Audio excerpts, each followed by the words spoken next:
Hey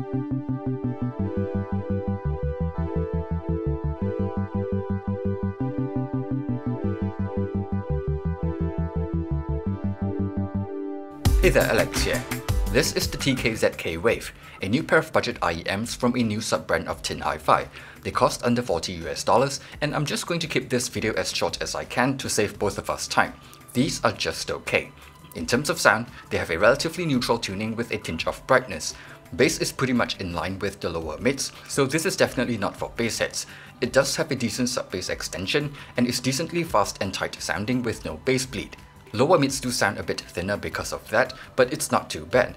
It has an earlier peak at around 2 kHz in the upper mids, which is not my favorite, since that earlier rise can sometimes cause certain vocals to sound a bit congested and nasally, especially male vocals.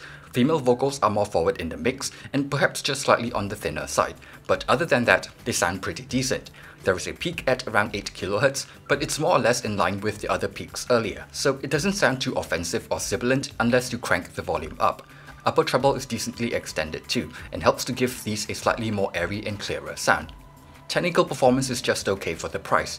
Detail retrieval, imaging, soundstage and separation are actually decent, and probably even good. However, my issue with the Wave is the slightly metallic timbre that affects not just instruments, but also vocals. While it's not quite as pronounced as a lot of the cheaper hybrid IEMs I've tried, it's definitely still noticeable to me.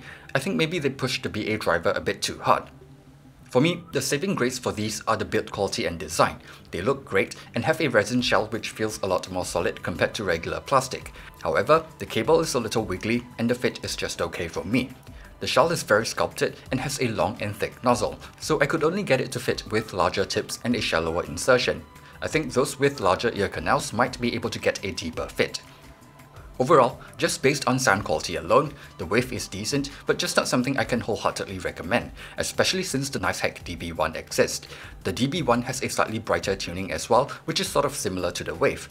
It is a bit brighter, but it also has more bass quantity and quality, tonality and timbre are noticeably better, and technical performance seems better as well.